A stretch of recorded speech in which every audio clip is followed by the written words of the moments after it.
আপনি ছোট লোক, সারাল আপনার ব্যবহার খারাপ। আপনাদেরকে বলিনি, কিন্তু ভুল বুঝেন না, এটা ভারতের লোক বলতেছি। আপনারা ভালো মানুষ, ছোট লোক, ব্যবহার খারাপ। ঘরের দরজায় যায় চিৎকার মারে, রুবেলের মামিয়া দরজা খোল, বেশি দেরি হলে দরজা ভাঙ্গে ফেলে দিয়া, তোর পিঠের ওপর কি যে হবি রে। ভিতর থেকে বউ কেটে, স্বামী না সেখানে আজরাইল। আছে না এরকম বদমেজাজি স্বামী? এই বদমেজাজি আছে না নাই? বাইরে যা গল্প করে, আমার বউ তো আমার বাঘের মতো ভয় করে, বাঘের মতো। বাঘ একটা পশু, জানোয়ার, তার মানে তুমি বইয়ের কাছে আর মানুষ নাই, হয়ে গেছো জানোয়ার। কথা কয় না খায়, এই জানোয়ার না হয়ে আনোয়ার হও, মনোয়ার হও। কথা কয় না কে? বউ বলে বাঘের মতো ভয় করে। বাঘ হওয়া লাগবি কার কাছে, আর হয় কার কাছে? এরকম আপনাদের এলাকায় আছে? রাগ করেন না, এলাকার মানুষ ভালো, সব আল্লাহর ওলি। তো স্ত্রীকে সালাম দিবেন, পারবেন তো ইনশাল্লাহ? এই শোনেন, প্রথমে যা সালাম দিবেন, সালাম দিয়ে লোকজন যদি না থাকে বইয়ের হাত ধরে মুসাফা করবেন। একেবারে যদি ফাঁকা ময়দান হয়, কোলাকুলিও সেরে নেবেন। সালাম মুসাফার কোলাকুলি যদি স্ত্রীর সাথে করতে পারেন, বিশ্বাস করেন আপনাদের দাম্পত্য জীবনে আল্লাহ এত সুখ দিবে যে আপনি কল্পনাও করতে পারবেন না। বলেন সুবহানাল্লাহ। আর সবচাইতে বেশি সুখী হতে চাইলে রসুলের 4টা সুন্নত পরিবারে আমল করা লাগবে। কয়টা? কয়টা? কয়টা?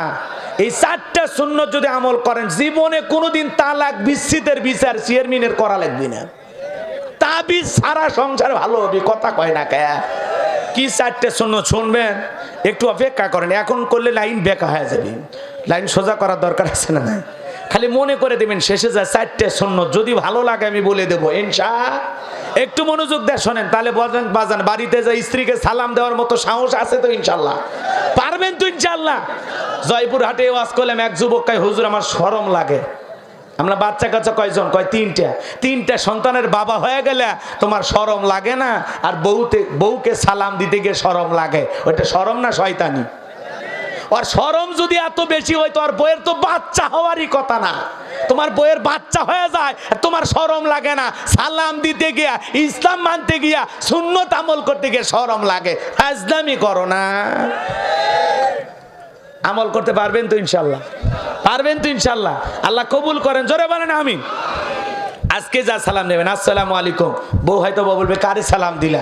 যদি বলেন তোমারই দিলাম, কয় বাপ রে বাবা, আজকে আবার কোন হুজুরের মুরিদ নিয়ে বাড়িতে ঢুকলা? সেদিনই তো মুখের গাছের কলা চুরি করলা। কারণ আপনার আমার ক্যারেক্টার সম্পর্কে বউ ভালো জানে। কথা বলেন ঠিক কিনা? ওর কাছে ভালো হওয়া মানে কি জানেন? কঠিন জিনিস।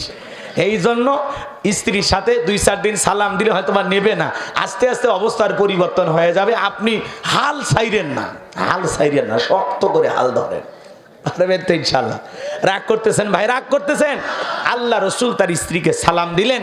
আম্মা জান আয়েশা রাদিয়াল্লাহু তাআলা আনহা বলেন, নবীজি ঘরে প্রবেশ করার পর নবীজির চেহারার আলোতে সুইটা কই পড়ে আছে আমি পরিষ্কার দেখতে পেয়েছি। আপনার আমার নবী কেমন দামি নবী জানেন? যে নবী হা বললে পুরো পৃথিবীবাসীর জন্য আল্লাহ পাক হালালে পরিণত করে দেয়।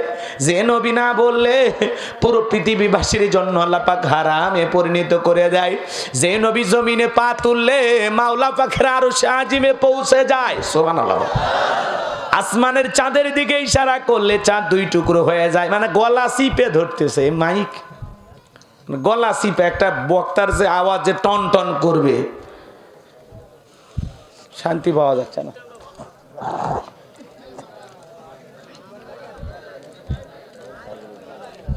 ডেকোরেটরের লোক টাকা ধরে দিলেই সেই টন টন আওয়াজ দিবে। বুঝতে পারছেন ভাই? জুয়েল ভাই না, আপনার নাম কি নাম? ডাবলু ভাই। একটু চেষ্টা করেন। একটা আয়োজনের সবচাইতে বড় সফলতা হলো মাইক। সাউন্ড কোয়ালিটি হেভি হওয়া লাগবে, মানে সেই রকম টন টন আওয়াজ। এই যে দেখেন আমি কথা বলতেছি, আওয়াজ কিন্তু হচ্ছে না। এখানে গেলে হয় না, এই যে একেবারে কাছে গেলে হয়, তাও মাইকগুলো স্পষ্ট না। যাই হোক, এখন যা আছে কপালে মেনে নেওয়া লাগবে। বিয়ে যেহেতু করে ফেলেছেন, বাসর ঘরে এসে বইয়ের ভুল ধরে লাভ আছে? ওই কাম আগে করা লাগলো। তো যাই হোক, সামনের দিকে যাই। কষ্ট পাচ্ছেন বাজান? সামনের দিকে যাই, মন খারাপ করবেন না। রসুলের সম্মান মর্যাদা আমাদের জানার দরকার আছে না নাই? ভালো করে বোঝেন কেমন নবীর উম্মত আপনি আমি জানেন যে নবীর চেহারার উপরে মশা মাছি পড়া হারাম। সুবহানাল্লাহ বলেন। জমিনে পথ চললে আসমানের মেঘ এসে ছায়া প্রদান করত, যার দেহের ঘামগুলো মিশক আম্বারের চাইতে সুগন্ধি ছড়াইতো। সুবহানাল্লাহ বলেন। যে নবী তার জান্নাতি হাত মোবারক যেই ছাগলের স্তনে দুধ হয় না, যদি লাগায়া দিতেন, হাতটা খালি একটু বোলায়া দিতেন, দুধে পরিপূর্ণ হয়ে যাইতো। কেমন নবী পাইছি জানেন? মক্কা নগরী একজন মহিলা 3টা সন্তান রেখে স্বামীটা মারা গেল, কয়েকটা দিন অতিবাহিত হয়ে গেল। বড় ছেলেটা ডেকে বলে, মা অনাহারে না খাইয়া ক্ষুধার যন্ত্রণা সহ্য করে মরার চাইতে মা চলো না একবার এতিম নবীর কাছে যাই, এতিমের দরদ এতিম নবী ছাড়া দুনিয়ার কেউ বুঝবে না। এই কথা যখন বললেন মা তখন বলে, ঠিক আছে বাবা চলো। এই কথা বলে বিশ্ব নবীর দরবারে উপস্থিত হয়ে গেলেন। 2টা ভাই যখন বিশ্ব নবীর চেহারা মোবারকের দিকে তাকাইছেন, একটা ভাই আর একটা ভাইকে ডেকে বলে, ভাই এ কেমন মানুষের চেহারার দিকে তাকাইলাম, যারা চেহারার দিকে তাকাইয়া আমার পেটের ক্ষুধা নিবারণ হয়ে গেছি। ছোট ভাই ডেকে বলে, বড় ভাই আমি তো একই কথা আপনাকে বলতে চাচ্ছিলাম, এ কেমন মানুষের চেহারার দিকে তাকাইলাম গো, যার চেহারার দিকে তাকাইয়া মনে হয় এই পাত্র পেট ভরে কি যেন খাইলাম। সুবহানাল্লাহ। যে নবীর চেহারার দিকে তাকাইলে পেটের ক্ষুধার কথা সাহাবা ইকরাম ভুলে যেতেন। সুবহানাল্লাহ বলেন। সেই নবীর কাছে হযরত বেলাল, কথা মনে আছে আমার ভাইরা? হযরত বেলাল ডেকে বলেন, নবী গো আপনি কালেমার দাওয়াত দেন, ইসলামের প্রচার প্রসার করেন, নবী গো আমার একটু কালেমা পড়ে মুসলমান আয়াত বানায় দেন। বিশ্ব নবী পড়ে দিলেন, আশহাদু আল্লা ইলাহা ইল্লাল্লাহু ওয়া আশহাদু আন্না মুহাম্মাদান আবদুহু ওয়া রাসূলুহু। হযরত বেলাল কালেমা পড়ে মুসলমান হয়ে গেল। নবী দেখে বলে, বেলাল ইসলামের অবস্থা কোনো ভালো না, কালেমা পড়েছো এক কথা প্রকাশ করা যাবে না, ইসলামের অবস্থা কি সব সময় ভালো থাকে? আজকে তামাম পৃথিবীর দিকে তাকায় দেখেন, ওই জালেমদের টার্গেট ইসলাম আর মুসলমান। আজও পৃথিবীর জালেমদের হাত মুসলমানের রক্ত দিয়ে ওরা রাঙায়। কথা বলে না কেন? ফিলিস্তিনের মুসলমানদের রক্ত দিয়ে জালেমেরা খেলা করে, ইসরায়েলি জালেমেরা মুসলমানদের বাইতুল মুকাদ্দাস মসজিদুল আকসা দখল করে রেখেছে। চাইনার উইঘুরের মুসলমানদের বড় বড় তা নির্যাতনের জুলুমের কথা শুনলে শরীরের চামড়াগুলো, শরীরের লোমগুলো দাঁড়িয়ে যায়। চাইনার মুসলমানেরা যখন রমজান মাসে রোজা রাখে, উইঘুরের মুসলমানেরা যখন রোজা রাখে, চাইনার জালেমেরা তখন উইঘুরের মুসলমানদেরকে ধরে দিনের বেলায় জোর করে মুখের ভিতরে মদ ঢুকে দিয়ে রোজা নষ্ট করার চেষ্টা করে। উইঘুরের মুসলমান যখন মুখের ভিতরে দাড়ি রাখে, রাসূলের সুন্নতকে ভালোবাসে, ওই চাইনার জালেমেরা দৌড় করে সেলু নিয়ে ধইরা নিয়ে যায়, দাড়িটা কেটে দেয়। ইমান ইসলাম মানার কারণে উইঘুরের মুসলমানদেরকে ধরে নিয়ে যা, দেখের সব পোশাকগুলো খুলে উলঙ্গ করে ইচ্ছা মতো লজ্জাস্থান কেটে আলাদা করে, হাত পা কেটে আলাদা করে, মুসলমানকে টুকরো টুকরো করে হত্যা করে। এরপর ইমানদারেরা জালেমদের কাছে মাথা নত করে না। ইসলাম মানতে গিয়ে যে কি কষ্ট, কি বর্বরতা, কি নির্যাতন জুলুম ওই কাশ্মীরের মুসলমান বোঝে যে ইসলামের প্রতি টিকে থাকতে গেলে কত কঠিন সময় পার করা লাগে। কথা বলে না কেন? মায়ের ঘরে আছেন তো টের পাচ্ছেন না, রাগ করতেছেন না? ইসলাম মানতে গিয়ে আপনারা কেউ পিটাইছে, মারছে, কষ্ট করছে? শোনেন, একটু শোনেন। বিশ্বনবী ডেকে বলে, বেলাল ইসলামের অবস্থা ভালো না, ইসলাম মানতে গেলে সব সময় বিপদ মুসিবত আসবে। আজ ওই ইসলাম মানার কারণে কত মানুষ ঘরে থাকতে পারে না, স্ত্রীর কাছে ঘুমাইতে পারে না। আজকে কত আলেমের পরিবার স্বামী থাকার পরে বিধবার মতো জীবন যাপন করে, কত আলেমের সন্তানেরা বাবা থাকার পরে এতিম হয়ে আছে। কথা কন না কি আপনারা? একটু মনোযোগ দিয়ে কথাগুলো বোঝার এবং শোনার চেষ্টা করবেন।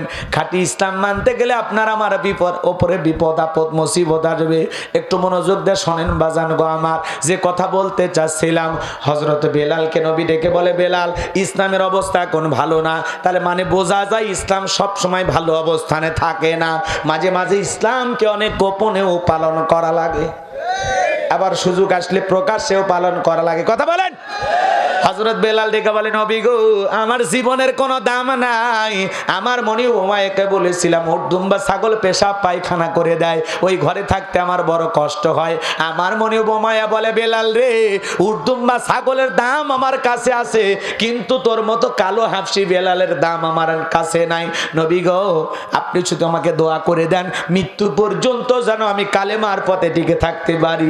এই কথা বলে হযরত বেলাল চলে গেলেন। পরের দিন সূর্য উদয় হয়ে গেছে, বেলাটা অনেক হয়ে গেছে। হযরত বেলাল দরজা খোলে না।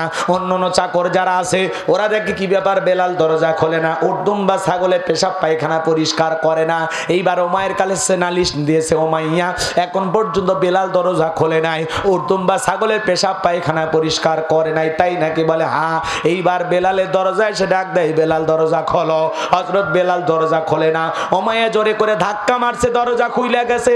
তাকায়া দেখে সেই রাত্রিতে হযরত বেলাল কালেমা পড়ে মুসলমান হয়েছে। ওই রাত্রিতে একটা উট দুম্বা ছাগলের কাছে কোনো পেশাব পায়খানা নাই।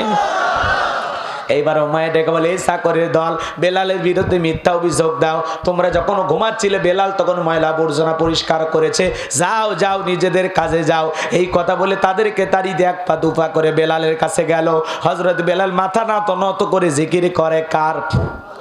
এইবার ওমাইয়া হালকা করে ধাক্কা মারছে, যখন বেলালের জবান দিয়ে কালেমার আওয়াজ বের হয়েছে তখন এইবার ওমাইয়া ডেকে বলে, বেলাল রে তোর জবান দিয়ে সব কি শুনছি, তুমি কি মুসলমান হয়েছো?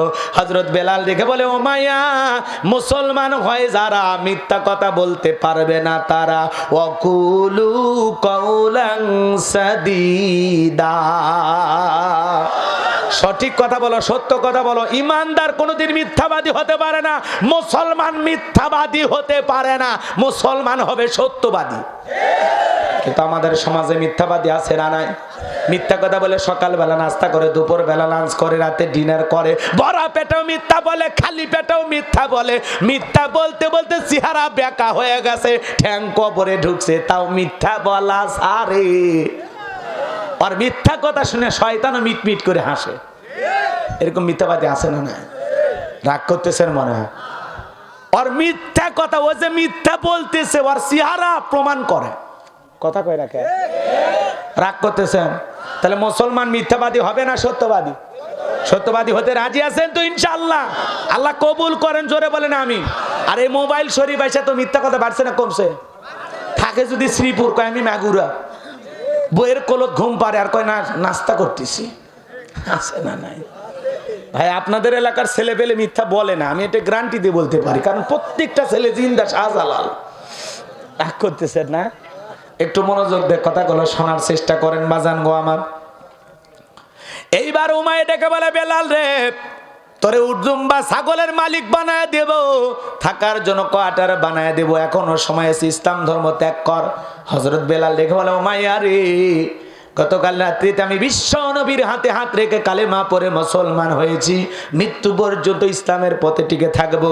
দুনিয়ার কোনো পার্থিব সম্পদের বিনিময়ে বেলাল তার ঈমান বিক্রি করবে না। আল্লাহু আকবার। এইবার ওমায় দেখে বলে, আমার কথা না শুনলে বড় নেতা আবু জেহেলকে খবর দেব। হযরত বেলাল দেখে বলে, কোনো বড় নেতা ছোট নেতা কাউকে গোনার টাইম নাই, অন্তরে আমার আবু জেহেলের ভয় নাই, আমার অন্তরে ভয় আছে আমার আল্লাহ। দুনিয়ার কোন নেতাকে এখন গোনার টাইম নাই। আল্লাহু আকবার বলে। কিসের আবু জেহেলের ভয় দেখো? আমি কোন আবু জেহেলকে ভয় করি না। আল্লাহু আকবার বলে। এইবার ওমায়ে চলে গেছে, যা বলে নেতা খবর খারাপ কি? কয় আমার বাড়ি কিতদাস বেলাল কালেমা পড়ে মুসলমান হয়েছে, আপনি একটা কিছু করেন। আবু জেহেল বলতেছে বাড়িতে যাও, আমি আসতেছি। আবু জেহেলের একটা বিশেষ টিম ছিল, বিশেষ বাহিনী ছিল, ক্যাডার মাস্তান ছিল, যাদের কাজই হলো মুসলমানদেরকে কষ্ট দেওয়া, মুসলমানদের উপর নির্যাতন চালানোর জন্য যারা যারা কালেমা পড়ে ইসলাম ধর্ম গ্রহণ করে, এই আবু জেহেলের একটা বিশেষ বাহিনী ছিল, যাদের কাজই হলো ইমানদারদের কষ্ট দেওয়া। কথা কয় না কে? আজও পৃথিবীতে ইমানদারদের কষ্ট দেওয়ার জন্য বিশেষ টিম আছে না নাই? একটু মনোযোগ দিয়ে শুনবেন বাজান গো আমার। এবার আবু জেহেল তার ক্যাডার সাঙ্গ পাঙ্গ মাস্তানদের সঙ্গে নিয়ে মায়ের বাড়িতে হাজির। ডেকে বলে বেলাল এই দিকে আয়। বেলাল যখন কাছে আসছে ডেকে বলে বেলাল রে, আমি তোরে পার্সোনাল ভাবে মহাব্বত করি, তোর উপর আমার একটা বিশেষ নজর আছে। বেলাল রে, খামাকা ঝামেলা করতে চাই না, তোর জীবনে যা যা প্রয়োজন আমি সব দেব। উর্দুম্বা ছাগলের মালিক বানায় দেব, থাকার জন্য ভিআইপি ঘর বাড়ি ব্যবস্থা করে দেব, ব্যবসা বাণিজ্য যদি করতে চাও দিরহাম টাকা পয়সা যা লাগে আমি সব দেব। লোভনীয় প্রস্তাব হযরত বেলালকে দেওয়া হলো। হযরত বেলাল ডেকে বলে আবু জেহেল রে, দুনিয়ার সব সম্পদ যদি দিতে চাও, দুনিয়ার সব সম্পদ ছাড়তে রাজি, ইসলামের পথ ছাড়তে রাজি নাই। বলেন আল্লাহু আকবার। বেলালের মতো খাঁটি ইমান কি টাকা দিয়ে কেনা যায়?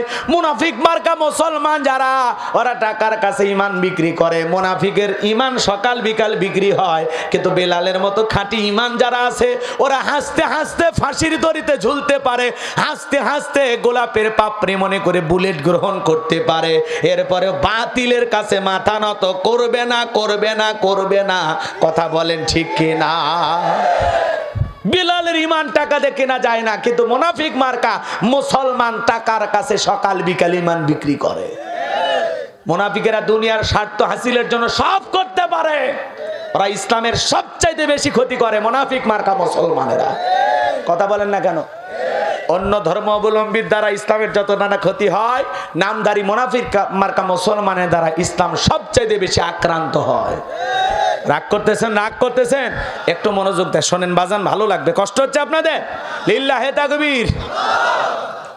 এইবার আবু জেহেল ডেকে বলে বেলাল রে, আমার লোভনীয় প্রস্তাব যখন প্রত্যাখ্যান করলাম, সোজা আঙ্গুলে ঘিউ না উঠলে আঙ্গুলে একটু বাঁকা করা লাগবে। এই কথা বলে যুবকদের লেলিয়ে দিয়ে চাবুক দিয়ে পিঠাও, চাবুক দিয়ে পিটাইতে পিটাইতে পিটাইতে কালো চামড়া গুলো ফেটে রক্ত জড়া শুরু হয়ে গেল।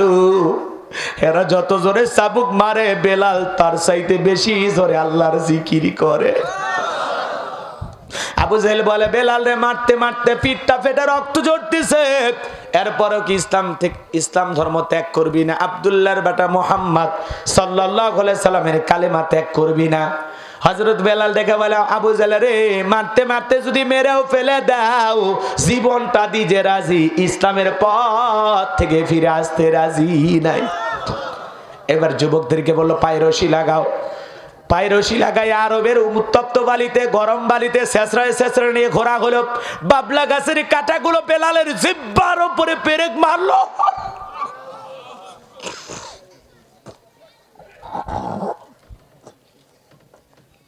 বাজান গো আমার, জিকির করার কারণে জিহ্বাতে পেরেক মারলো। আজকে তো আল্লাহর জিকির করার জন্য আপনার আমার কেউ পিটায় না, আল্লাহর জিকির করার জন্য আপনার আমার জিহ্বা কেউ কেটে নেয় না, আল্লাহর জিকির করার কারণে আপনার আমার জিহ্বাতে কেউ লোহার পেরেক মারে না। কিন্তু হযরত বেলাল এত নির্যাতন জুলুম করার পরে বাজার, আরবের গরম বালি কত গরম জানেন? যেই বালির ওপরে যদি আপনি চাল দেন মুড়ি হয়ে যাবে, এত গরম আর উত্তপ্ত বালি। ওই বালিতে শ্রেষ্ঠ ঘুরে নিয়ে আসার পর বিকেল বেলা ডেকে বলে বেলাল রে, চাবুক দিয়ে পিটাইলাম, আরবের গরম বালিতে ঘুরলাম, এত নির্যাতন জুলুম তোর উপরে করা হলো রে বেলাল, এরপরে কি আব্দুল্লাহ বেটা মুহাম্মদ সাল্লাল্লাহু আলাইহি ওয়াসাল্লামের ধর্ম ত্যাগ করবি না? হযরত বেলাল ডেকে বলে আবু জেহেল রে, নিঃশ্বাস থাকবে যতদিন বেলাল ইসলামের পথে টিকে থাকবে ততদিন। আল্লাহু আকবার। এবার যুবকদেরকে বললো যাও বিশাল একটা বড় পাথর নিয়ে আসো। কয়েকজন যুবক মিলে বিশাল বড় একটা পাথর নিয়ে আইসা হযরতে বেলালের বুকের উপরে চাপায়া দিল। বাজান গো আমার, ওই বিশাল বড় পাথর যখন বেলালের বুকের উপরে চাপায়া দিল, আবু জেহেল মনে করে এই পাথরের আঘাতে বেলাল মারা যাবে, এই কথা ভেবে কাফেররা চলে গেল। হযরত বেলালের বুকের উপরে পাথর, এরপরেও জিহ্বা নাড়ায় বেলাল জিকির করে কা। হযরতে বেলাল চোখের পানি ছেড়ে দিয়ে কাঁদে, আল্লাহর জিকির করে জিহ্বাটা নাড়ায়া নাড়ায়া নাড়ায়া। আমার নবী বলেছেন, যেই বান্দা আল্লাহর জিকিরে জিহ্বাটা ভিজা রাখবে, ওই জিকির করা বান্দা কোনদিন তার জিহ্বা জাহান্নামের আগুনে জ্বলবে না। সুবহানাল্লাহ। আল্লাহর জিকিরে সর্ব অবস্থায় যার জিহ্বাটা ভিজে থাকে, ওই জিহ্বাওয়ালা মানুষ কোনোদিন জাহান্নামের আগুনে জ্বলবে। তাহলে সর্ব অবস্থায় জিকির করতে হবে কার? স্মরণ করতে হবে কারে? উঠতে বসতে চলতে ফিরতে অযথা টাইম পাস, অযথা অনার্থক সময় নষ্ট না করে আল্লাহর জিকিরে যদি আমরা সময় কাটাই, আখিরাতের অ্যাকাউন্টে সব কমবে না বাড়বে? আখিরাতের অ্যাকাউন্ট ভারী করা দরকার আছে না নাই? আর আখিরাতের অ্যাকাউন্ট ভারী করা যায় নেক আমল দিয়া, উত্তম ব্যবহার, উত্তম আখলাক দিয়ে। কথা বলে ঠিক কি না? একটু মনোযোগ দিয়ে শোনেন বাজান গো আমার। হযরত বেলাল চোখের কোনা দিয়ে পানি ঝরতেছে, জিকির করতে করতে আল্লাহকে ডেকে বলে, আল্লাহ তুমি তো সেই আল্লাহ ইব্রাহিমের জন্য যদি নমরুদের আগুনকে ফুলের বাগান বানায় দিতে পারো, আল্লাহ তুমি কি পারো না? আমি বেলালের বুকের উপরে পাথর থাকার কারণে তোমার মতো মালিকের জিকির করতে বড় কষ্ট হয়, আল্লাহ তুমি কি পারো না আমি বেলালের বুকের পাথরটাকে তুলার মতো নরম বানায় দিতে? হযরতে বেলাল দোয়া করতে দেরি, আসমানের মালিক আমার আল্লাহ দোয়া কবুল করতে দেরি করে নাই। বেলালের বুকের পাথরটাকে আমার আল্লাহ তুলার মতো নরম বানাইয়া দিয়েছে। বেলালের নিঃশ্বাসের সাথে পাথর ওঠে আর নামে। আশিক রাসূল বেলাল, নবীর পাগল বেলাল কেমন ছিল জানেন? নবীজি যখন মক্কা নগরীতে পথ চলতো, হযরত বেলাল একবার ডানে যায় আর একবার বামে যায়। নবী ডেকে বলে, বেলাল রে একবার ডানে যাও আর একবার বামে যাও, ব্যাপারটা বুঝি না। হযরত বেলাল ডেকে বলে, নবী গো আপনি কালেমার দাওয়াত দেন, ইসলামের প্রচার প্রসার করেন, ওই কাফেররা হলো আপনার শত্রু, আপনাকে টার্গেট করে ওরা যদি তীর নিক্ষেপ করে, ওই তীরটা যেন সর্বপ্রথম আমি বেলালের বুকের ভিতরে ঢোকে। ও নবী আমি ডান দিকে যাই আর মনে মনে ভাবি ওই কাফেররা হলো আপনার শত্রু, আপনাকে টার্গেট করে যদি তীর নিক্ষেপ করে, ওই তীরটা যেন সর্বপ্রথম আমি বেলালের বুকের ভিতরে ঢোকে। আমি বেলাল মারা গেলে ইসলামের ক্ষতি হবে না, আপনি নবী মারা গেলে ইসলাম আর মাথা উঁচু করে সামনের দিকে দাঁড়াবে না। নিজের জীবনের বিনিময়ে আল্লাহ রসুলকে এতটা ভালোবাসতেন বেলাল। বলেন আল্লাহু আকবার। সেই বেলালের ওপর নির্যাতন জুলুমের কথা বিশ্ব নবীর কান পর্যন্ত যখন পৌঁছে গেল, নবী ডেকে বলে, আবু বকর রে আমার বেলালের নির্যাতন জুলুমের কথা আমার আর সহ্য হয় না, যাও যাও গোলামীর জীবন থেকে আমার বেলালকে তুমি একটু আজাদ করো। কয়েক গুণ দাম বেশি দিয়া উমায়ের কাছ থেকে হযরতে বেলাল কে আবু বকর সিদ্দিক রাদিয়াল্লাহু তাআলা আনহু তাকে গোলামের জীবন থেকে মুক্ত করলেন, আজাদ করলেন। বলেন আল্লাহু আকবার। হযরত আবু বকর কেমন দামি মানুষ, আহা ইসলামের জন্য 13টা দোকান বিক্রি করে দিয়েছিলেন। সুবহানাল্লাহ বলবেন না? কয়টা? সেই সময় আবু বকর সিদ্দিক রাদিয়াল্লাহু তাআলা আনহু 13টা দোকান ছিল, সব ইসলামের কল্যাণে খরচ করে দিয়েছেন। সুবহানাল্লাহ। আর আমরা এখন 13টা দোকান 26টা বানাই। এত ত্যাগ স্বীকার করার সুযোগ আপনার আমার আছে? কথা কয় না, ভালো করে বোঝেন। গোলামীর জীবন থেকে হযরত বেলাল আজাদ করলেন। তাহলে এদিকে খেয়াল করেন, একদিকে সন্তান হারানোর ব্যথা, কাফেরদের সমালোচনা, অন্যদিকে সাহাবায়ে কেরামদের নির্যাতন জুলুম। এই জন্য রসুলের মনের অবস্থা কি খারাপ। বিশ্বনবীর মনটা মুখটা মলিন, চোখের কোনাতে অশ্রু ঝরতেছেন। একটু মনোযোগ দিয়ে শোনেন, রসুলের যখন মন খারাপ, রসুলকে সান্ত্বনা দেওয়ার দায়িত্ব কার?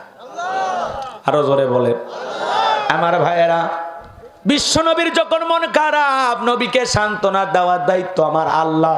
আমার আল্লাহ তখন ডেকে বলে, জিবরাইল আর করিস না দেরি, আমার বন্ধুর মনটা হয়েছে ভারী, লাহু মাহফুজ থেকে সূরা কাউসার নিয়ে যায় নাজিল কর তাড়াতাড়ি। আল্লাহু আকবার। হযরতে আনাস ডেকে বলেন, নবী আপনি কেন মুস্কি হাসি দেন? এইবার বিশ্ব নবী ডেকে বলে, আনাস আমার মুস্কি হাসি দেওয়ার কারণ হলো এই মাত্র আসমান থেকে জিবরাইল এসে আমার উপরে সূরা কাউসার নাজিল করলো। সুবহানাল্লাহ। জিবরাইল এসে যখন আল্লাহ রসুলের উপরে সূরা কাউসার নাজিল করেছেন, তখন রসুলের ব্যথিত মনটা আনন্দে মুখ দিয়ে তখন মুস্কি হাসি বের হয়েছে। বলেন সুবহানাল্লাহ। একটু মনোযোগ দিয়ে শোনেন, বিশ্বনবী তখন মুস্কি হাসি হেসে সাহাবায়ে কেরামদের সামনে সূরা কাউসার তিলাওয়াত করে শোনায় দিলেন, ইন্না আ'তাইনাকাল কাউসার ফাসাল্লি লিরাব্বিকা ওয়ানহার ইন্না শানিয়াকা হুয়াল আবতার। আল্লাহু আকবার। খারাপ লাগতেছে নাকি আপনাদের? তো দোয়া করে দেই নাকি বলেন? ওটা ভাষা করেন না। দুই একজন কিন্তু যাচ্ছেন আমি বুঝতে পারতেছি, কিন্তু আপনি যে ওয়াদা দিয়েছেন ওই ব্যাপারে আল্লাহর কাছে জবাব দিন, সমস্যা নেই। ওয়াদা ভঙ্গ আর কিসের লক্ষণ? এ তো বোঝেন না আপনারা, তো তাহলে যাবেন কেন? 2টা পর্যন্ত হুজুর, 2টা পর্যন্ত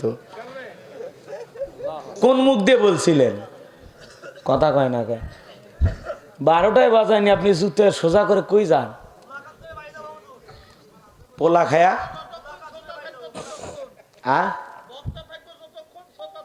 বেটা আসল, এটা হলো অরিজিনাল কথা।